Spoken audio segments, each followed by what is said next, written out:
안녕하십니까. 김기문의 시사 이슈 시작합니다. 오늘은 아동학대 관련으로 주제를 한번 잡아볼까 합니다. 어제 2023년 6월 10일 23시 10분 SBS 그것이 알고 싶다에서는 학대 사건에 대해서 방송을 했습니다.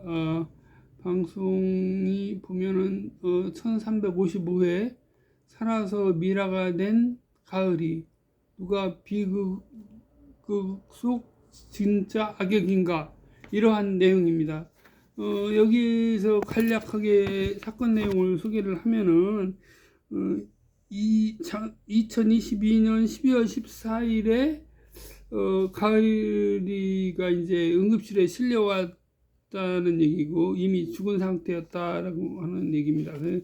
이제 자세한 내용은 진행하면서 얘기를 하겠습니다만, 여기에서 요 학대 당한 아동은 친부한테 학대 당한 것으로 그렇게 나오고 있고, 수사에서도 그렇게 계속 되었다고 합니다. 그 과정에서 이제 같이 동거하던 그 지인 부부가 있는데, 이 지인 부부 중에서 남편은 제외하고 그 최모 씨라고 하는 사람만 이제 학대 공범이다, 이런 식으로 해서 기소가 된 것 같습니다.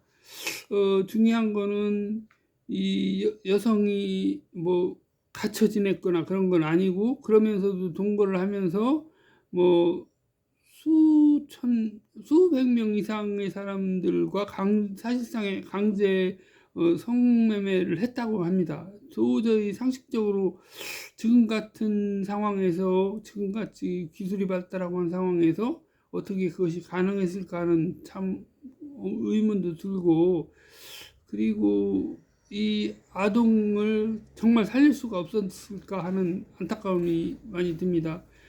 예전에도 재작년인가요? 그 정인이 사건이라고 해서 그것이 방송이 된 사례가 있었습니다. 이제 요 정인이 같은 경우는 이제 입양되었던 경우죠. 목사 부부한테 입양이 되어서 이제 지속적인 학대와 폭행 이런 거로 인해서 결국은 사망을 하게 되었던 사건입니다. 문제는 어떻게 우리나라 같이 문명이 발달된 나라라고 하는 뭐 경제력도 있고 하다면서 이런 나라에서 아프리카에서나 있을까 말까한 지금 상황에서의 그러한 기아와 같은 형태로 완전히 미라처럼 되어버린 어린이가 죽었다. 더군다나 4살짜리 어린인데 생육 상태가 너무 발달되지 못해서 완전히 걸어 다닐 힘조차도 없고 서 있을 수조차 없는 그런 상태가 되었다. 뭐 생후 4개월, 5개월 수준의 상태였다라고 하는, 이제 몸무게가 그렇다는 거죠. 몸무게나 신장이 참으로 납득할 수가 없는 그러한 정도입니다. 우선 제가 간략하게 소개를 하면은, 이제 아동 학대에서, 학대라고 하는 말은 물론 학대라고 하는 말은 아동뿐만 아니라 성인에게도 해당이 되고, 또는 뭐 장애인이라든가 이렇게 이런 경우도 해당이 되겠습니다. 그래서 아동 학대라고 했을 때는 당연히 전제는 아동이겠죠. 아동인데 여기에서 아동을 보호할 책임 있는 사람을 전제로 하고 있는 겁니다. 그런데 보호한다, 관리한다, 보호 또는 관리라고 해야 되겠죠. 관리라고 하는 거는 이제 유아원 같은 데 맡겨놨을 때 그거를 맡아서 자기가 이제 뭐 케어를 하고 한다든가, 이런 상황이 말 그대로 법률상으로 이제 관리가 되는 거죠. 그런데 이것이 꼭 사각지대가 존재할 수 있다는 부분입니다. 제가도 정인이 사건 그 전이나 그 후쯤에 법무부에 그러한 거를 건의를 한 일이 있습니다. 뭐냐, 학대의 정의에서 관리라고 하는 말을 빼야 된다. 왜냐, 경우에 따라서는 법적인 의무가 없는 상태에서 구호를 해야 될 필요가 있는 경우가 있는데, 지금 딱 그 상황입니다. 지금 딱 그 상황. 요 최모 씨가 자신의 자녀가 있었다고 합니다. 그래서 이모 씨라고 하는 그 40대쯤으로 보이는데, 이 여성이 그 또 다른 그 남자, 최 씨의 전 남자친구라고 나오는데, 이 사람이 한마디로 폭력배 이런 사람 같습니다. 그래서 이 사람이 최 씨의 말을 이 씨가 안 들으면 쫓아와 폭행을 하고 하면서 24시간 거의 감시하는 수준이었다. 심지어는 이 가을이가 맞아서 뭐 사고라고 주장하지만은 사고였을 개연성이 없다고 그럽니다. 그래서 맞아서 쓰러져서 방바닥에 누워 있는 상태에서 최모 씨의 자녀를 데리러 갔다 왔다고 합니다. 그러니까 그것만 해도 수시간 방치가 됐었던 사건이죠. 그리고 또 이 사건이 아니더라도 다른 사건에서도 이와 유사하게 그 방치해서 죽은 사건이 있었는데요. 그 몇 년 전에 그 누구의 자녀냐 해갖고 외할머니냐 아니면 뭐라고 하는 사람의 자녀냐 해서 시끄러웠었는데요. 그 사건 역시도 수사기관에서는 명백하게 외할머니의 자녀다라고 결론이 나왔음에도 그 사건의 진실이 묻혀버렸습니다. 누구의 자녀라고 하는 것이 법원에서도 판단이 안 나왔다는 건데요. 참으로 희한한 사건입니다. 문제는 이와 같이 관리라고 하는 말이 필요 없음에도 꼭 관리라고 하는 말을 넣어서 이 최 씨와 같은 사각지대를 만들었다.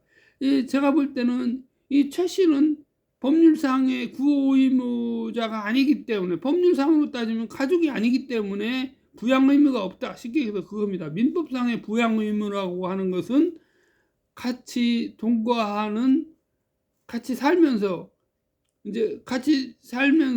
그 사람에 대해서 이제 법률상으로 가족 관계가 있어야 된다는 얘기입니다. 최소한 가족 관계, 사촌 정도는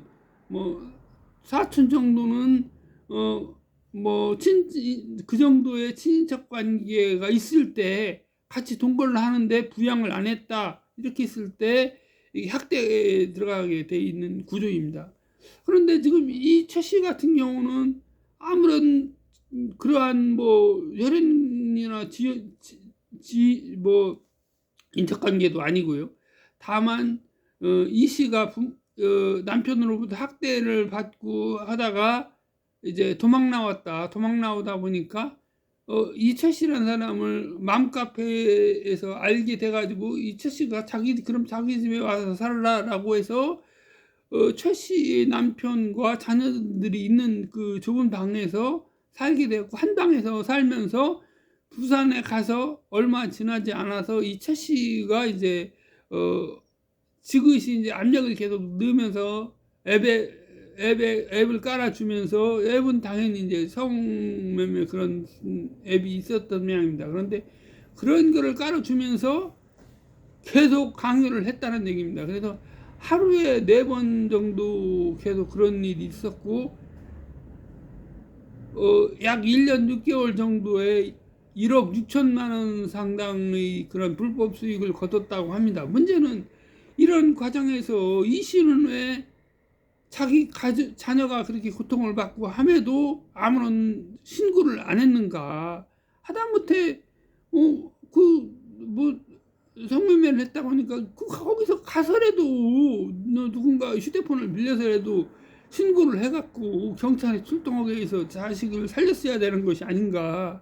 아무리 당장 눈앞에서 무슨 뭐가 있다고 하더라도 신고를 해서 폭행으로 해서 처벌을 했다면은 이 최 씨와 같은 그 악마의 그런 사슬에서 벗어났을 것이고, 그리고 또 하나는 안타까운 것이 이 가을이, 얘가 그 전에 병원에 갔을 때 왜 병원에서는 충분히 아동 학대가 의심되는 상황에서 이, 이 가을이의 엄마를 신고를 안 했는가 하는 참 안타까움입니다. 그래서 법무부에서 이런 법률적인 제도 개선을 건의를 하면 뭐 공무원이 아니고, 예를 들어서 공무원이 아니고 검사가 아니고, 그래서 건의한다고 해서 다 묵살해 버리는 게 지금 현실입니다. 이 뭐 법무부가 뭐하러 있습니까? 이게 나랍니까 이게?